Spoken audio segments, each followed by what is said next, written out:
శ్రీ సాయి సత్ చరిత్రము 13వ అధ్యాయము. ఓం శ్రీ సాయి నాథాయ నమః. శ్రీ సాయి బాబా జీవిత చరిత్రము 13వ అధ్యాయము. మరికొన్ని సాయిలీలలు జబ్బులు నయమగుట 1. భీమాజీప్టీలు 2. బాలాషింపీ 3. బాపుసాహెబు బుట్టి 4. అళంది స్వామి 5. కాకా మహాజని 6. హార్దా నివాసీ దత్తోపంతు మాయ యొక్క యనంత శక్తి. బాబా మాటలు క్లుప్తముగను, భావగర్భితముగను, అర్ధపూర్ణముగను, శక్తివంతముగను, సమతూకముతోనూ నుండెడివి. వారు ఎప్పుడు తృప్తిగా, నిశ్చింతగా నుండువారు. బాబా ఇట్లనను, నేను ఫకీరైనప్పటికీ, ఇల్లుగాని భార్యగాని లేనప్పటికీ, ఏ చీకు చింతలు లేనప్పటికీ ఒకే చోట నివసించుచున్నాను. తప్పించుకొనలేని మాయ నన్ను బాధించుచున్నది. నేను నన్ను మరచినను ఆమెను మరువలేకున్నాను.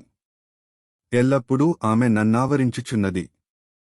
ఈ భగవంతుని మాయ బ్రహ్మ మొదలగు వారినే చికాకు పరచునప్పుడు నా వంటి ఫకీరనగ దానికెంత? ఎవరైతే భగవంతుని ఆశ్రయించెదరో వారు భగవంతుని కృపవల్ల ఆమె బారి నుండి తప్పించుకొందురు. మాయాశక్తి గూర్చి బాబా ఆ విధముగా పలికెను. మహాభాగవతములో శ్రీకృష్ణుడు యోగులు తన జీవస్వరూపములని ఉద్ధవునకు చెప్పియున్నాడు. తన భక్తుల మేలుకొరకు బాబా ఏమి చేయుచున్నారో వినుడు. ఎవరు అదృష్టవంతులో ఎవరి పాపములు క్షీణించునో వారు నా పూజ చేసెదరు. ఎల్లప్పుడు సాయి సాయి అని నీవు జపించినచో నిన్ను సప్తసముద్రములు దాటించెదను. ఈ మాటలను విశ్వసింపుము. నీవు తప్పక మేలు పొందెదవు. పూజా తంతుతో నాకు పని లేదు. షోడశోపచారములుగాని అష్టాంగ యోగములుగాని నాకు అవసరము లేదు. భక్తియున్న చోటనే నా నివాసము. బాబాకు పూర్తిగా శరణాగతులైన వారి క్షేమము కొరకు బాబా ఏమి చేసెనో వినుడు. భీమాజీ పాటీలు. పూనా జిల్లా, జున్నరు తాలూకా, నారాయణగాం గ్రామమందు భీమాజీప్టీలు 1909వ సంవత్సరములో భయంకరమైన దీర్ఘమైన ఛాతీ జబ్బుతో బాధపడుచుండెను. తుదకు అది క్షయగా మారెను. అన్ని రకముల యౌషధములను వాడెనుగాని ప్రయోజనము లేకుండెను. నిరాశ చెంది, ఓ భగవంతుడా! నారాయణ! నాకిప్పుడు సహాయము చేయము అని ప్రార్థించెను. మన పరిస్థితులు బాగుండునంతవరకు మనము భగవంతుని తలచము అను సంగతి ఎందరికీ తెలిసినదే. కష్టములు మనల నావరించినప్పుడు మనము భగవంతుని జ్ఞప్తికి తెచ్చుకునెదము. అట్లనే భీమాజీ కూడా భగవంతుని స్మరించెను. ఈ విషయమై బాబా భక్తుడగు నానా సాహెబు చాందోర్కరుతో సలహా చేయవలెననుకొనెను.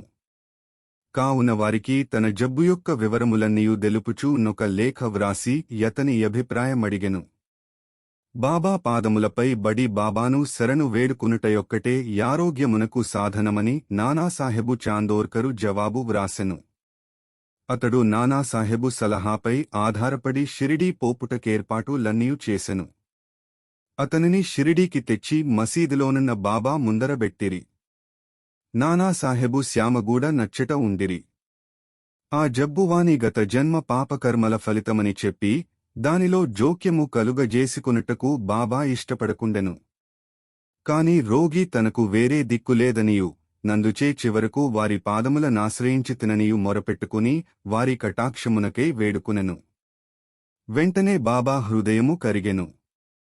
వారిట్లనిరి, ఆగుము, నీ యాతురతను పారద్రోలుము, నీ కష్టములు గట్టెక్కినవి. ఎంతటి పీడ, బాధలున్న వారైనను ఎప్పుడైతే మసీదు మెట్లు ఎక్కుదురో వారి కష్టములన్నీయు నిష్క్రమించి సంతోషమునకు దారితీయును. ఇచ్చటి ఫకీరు మిక్కిలి దయార్ద్రహృదయుడు. వారి రోగమును బాగుచేసెదరు. అందరినీ ప్రేమతోనూ దయతోనూ కాపాడెదరు. ప్రతి 5 నిమిషములకు రక్తము గ్రక్కుచుండిన ఆ రోగి బాబా సముఖమున యొక్కసారియైన రక్తము గ్రక్కలేదు. బాబా వానిని దయతో గాపాడెదనను ఆశాపూర్ణమైన మాటలు పలికిన వెంటనే రోగము నయమగుట ప్రారంభించెను. వానిని భీమాబాయి ఇంటిలో బసచేయుమని బాబా చెప్పెను. అది సదుపాయమైనదిగాని యారోగ్యమైనదిగాని కాదు. కాని బాబా యాజ్ఞ దాటరానిది. అతడు అచ్చట నుండునప్పుడు బాబా 2 స్వప్నములలో వాడి రోగము కుదిర్చెను. మొదటి స్వప్నములో వాడొక పాఠశాల విద్యార్థిగా పద్యములు కంఠోపాఠము చేయకుండుటచే క్లాసు ఉపాధ్యాయుడు దెబ్బలు కొట్టినట్లు కనిపించెను. రెండవ స్వప్నములో వాని ఛాతీపై పెద్ద బండను వైచి క్రిందకు మీదకు త్రోయుటచే చాలా బాధ కలుగుచున్నట్లు జూచెను. స్వప్నములో పడిన ఈ బాధలతో చాలా జబ్బు నయమై వాడు ఇంటికి పోయెను. అతడప్పుడప్పుడు షిరిడీ వచ్చుచుండెను. బాబా వానికి చేసిన మేలును జ్ఞప్తియందించుకుని బాబా పాదములపై సాష్టాంగ నమస్కారములు చేయుచుండెను. బాబా తన భక్తుల వద్దనుంచి ఏమీయూ కాంక్షించెడువారు కారు. వారికి కావలసినదేమన భక్తులు పొందే మేలును జ్ఞప్తియందించుకునుటయు, మార్పులేని గట్టి నమ్మకమును, భక్తియును. మహారాష్ట్రదేశములో నెలకొకసారిగాని పక్షమునకొసారిగాని ఇండ్లలో సత్యనారాయణ వ్రతము చేయుట అలవాటు. కాని భీమాజీప్టిలు శ్రీ సత్యనారాయణ వ్రతమునకు మారుగా క్రొత్తగా సాయిసత్యవ్రతమును తన పల్లె చేరిన వెంటనే ప్రారంభించెను. సాయిరాం సాయిరాం సాయి సాయిరాం సాయిరాం సాయిరాం సాయి సాయిరాం సాయిరాం సాయిరాం సాయి సాయిరాం సాయిరాం సాయిరాం సాయి సాయిరాం. బాలాగణపతి షింపి. బాలాగణపతి షింపి అనువాడు బాబా భక్తుడు. మలేరియా జబ్బుచే మిగుల బాధపడెను. అన్ని రకముల యౌషధములు, కషాయములు పుచ్చుకునెను. కాని నిష్ప్రయోజనమయ్యెను. జ్వరము కొంచెమైనా తగ్గలేదు. షిరిడీకి పరుగెత్తెను. బాబా పాదములపై బడెను. బాబా వానికి వింత విరుగుడు, లక్ష్మీ మందిరము ముందరున్న నల్ల కుక్కకు పెరుగన్నము కలిపి పెట్టుమని చెప్పెను. దీనినెట్లు నెరవేర్చవలెనో బాలాకు తెలియకుండెను. ఇంటికి పోయిన వెంటనే అన్నము పెరుగు సిద్ధముగా నుండుట జూచెను. రెండును కలిపి లక్ష్మీమందిరము వద్దకు దెచ్చెను. అచ్చటొక నల్లని కుక్క తోక యాడించుకొనుచుండెను. పెరుగన్నము కుక్క ముందర పెట్టెను. కుక్క దానిని తినెను. బాలా గణపతి మలేరియా జబ్బు శాశ్వతముగా పోయెను. బాపు సాహెబు బుట్టి. ఒకానొకప్పుడు బాపు సాహెబు బుట్టి జిగట విరేచనములతోనూ వమనములతోనూ బాధపడుచుండెను. అతని అలమారు నిండ మంచి మందులుండెను. కాని ఏమియూ గుణమివ్వలేదు. విరేచనముల వల్లనూ వమనముల వల్లనూ బాపు సాహెబు బాగా నీరసించెను. అందుచే బాబా దర్శనమునకే మసీదుకు పోలేకుండెను. బాబా వానిని రమ్మని కబురు పంపెను. వానిని తన ముందు కూర్చొండబెట్టుకుని ఇట్లనెను. జాగ్రత్త! నీవు విరేచనము చేయకూడదు అనుచు బాబా తన చూపుడు వ్రేలాడించెను. వమనము కూడా ఆగవలెను అనెను. బాబా మాటల సత్తువను గనుడు.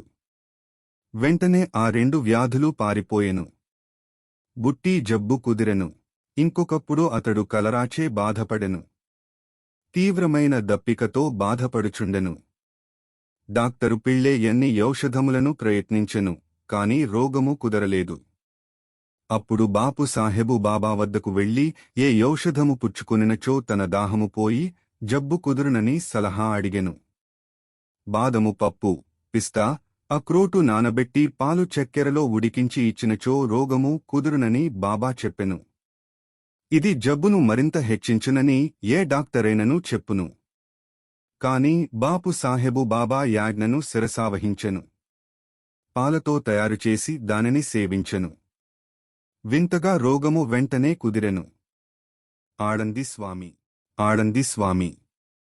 ఆడంది నుండి ఒక సన్యాసి బాబా దర్శనమునకే షిరిడీకి వచ్చెను. అతనికి చెవిపోటెక్కువగా నుండి నిద్ర పట్టకుండెను.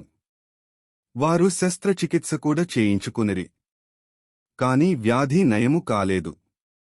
బాధ ఎక్కువగా నుండెను. ఏమి చేయుటకు తోచకుండెను.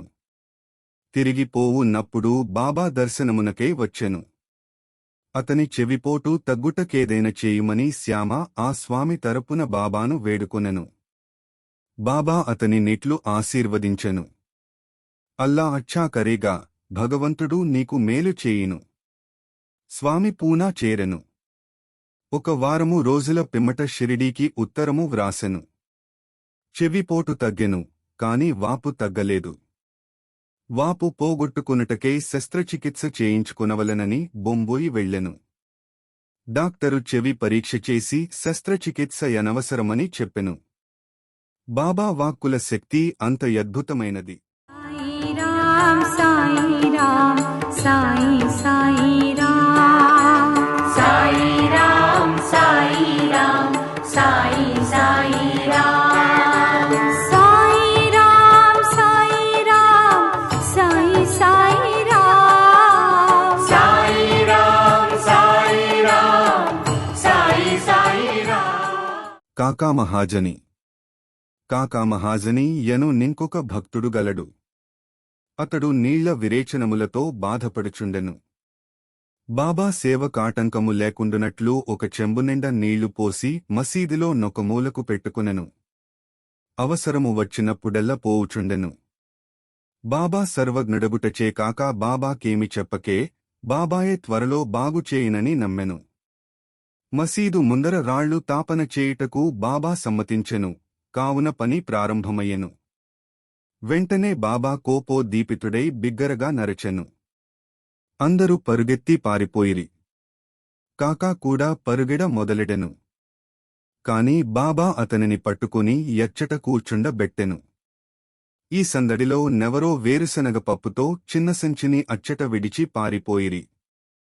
బాబా యొక్క పిడికెడు శనగపప్పు తీసి చేతులతో నలిపి పొట్టును ఊదివైచి శుభ్రమైన పప్పును కాకాకిచ్చి తినుమనెను.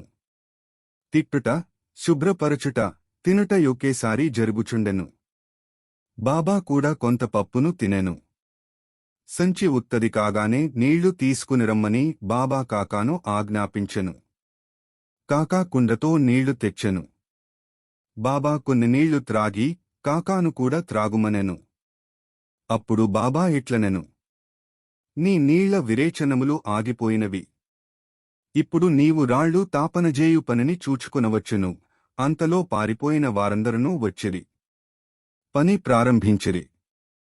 విరేచనములు ఆగిపోవుటచే కాకా కూడా వారితో కలిసెను. నీళ్ల విరేచనములకు వేరుశనగ పప్పు ఔషధమా? వైద్యశాస్త్రము ప్రకారము వేరుశనగ పప్పు విరేచనములను హెచ్చించునుగాని తగ్గించలేదు. ఇందు నిజమైన యౌషధము బాబా యొక్క వాక్కు. హార్దా నివాసి దత్తోపంతు. దత్తోపంతు హార్దా గ్రామ నివాసి. అతడు కడుపు నొప్పితో 14 సంవత్సరములు బాధపడెను. ఏ యౌషధము వానికి గుణము నివ్వలేదు. బాబా కీర్తి వినెను. వారు జబ్బులను దృష్టిచేతనే బాగుచేసెదరను సంగతి తెలిసికొని షిరిడీకి పోయి బాబా పాదములపై బడెను. బాబా అతనివైపు దాక్షిణ్యముతో చూచి ఆశీర్వదించెను. బాబా అతని తలపై తన హస్తమునుంచగనే ఊదీ ప్రసాదము, ఆశీర్వాదము చిక్కగనే యతనికి గుణమిచ్చెను. ఆ జబ్బువలన తిరిగి బాధ ఎన్నడూ లేకుండెను. ఇంకొక 3 వ్యాధులు. 1. మాధవరావు దేశపాండే మూలవ్యాధిచే బాధపడెను. సోనా ముఖి కషాయమును బాబా వానికిచ్చెను. ఇది వానికి గుణమిచ్చెను. 2 సంవత్సరముల పిమ్మట జబ్బు తిరుగదోడెను. మాధవరావు ఇదే కషాయమును బాబా యాజ్ఞ లేకుండా పుచ్చుకునెను. కాని వ్యాధి అధికమాయెను. తిరిగి బాబా యాశీర్వాదముతో నయమయ్యెను. 2. కాకా మహాజని యన్న గంగాధర పంతు అనేక సంవత్సరములు కడుపు నొప్పితో బాధపడెను. బాబా కీర్తి విని షిరిడీకి వచ్చెను. కడుపునొప్పి బాగుచేయుమని బాబాను వేడెను. బాబా వాని కడుపును ముట్టుకుని భగవంతుడే బాగుచేయగలడనెను. అప్పటినుంచి కడుపు నొప్పి తగ్గెను. వాని వ్యాధి పూర్తిగా నయమయ్యెను. 3. ఒకప్పుడు నానాసాహెబు చాందోర్కరు కడుపు నొప్పితో మిగుల బాధపడెను. ఒకనాడు పగలంతయు రాత్రియంతయు చికాకు పడెను. డాక్టర్లు ఇంజెక్షనులు ఇచ్చిరి. కాని యవి ఫలించలేదు. అప్పుడతడు బాబా వద్దకు వచ్చెను. బాబా ఆశీర్వదించెను. దీనివల్లనే అతని జబ్బు పూర్తిగా తొలగిపోయెను. ఈ కథలన్నీయు నిరూపించునదేమన అన్ని వ్యాధులు బాగగుట కసలైన ఔషధము బాబా యొక్క వాక్కు, ఆశీర్వాదము మాత్రమే కాని ఔషధములు కావు. ఓం నమో శ్రీ సాయినాథాయ నమః. శాంత్యః శాంత్యః శాంత్యః. 13వ అధ్యాయము సంపూర్ణము. సద్గురు శ్రీ సాయినాథార్పణమస్తు. శుభం భవతు. సాయి రామ్ సాయి రామ్ సాయి సాయి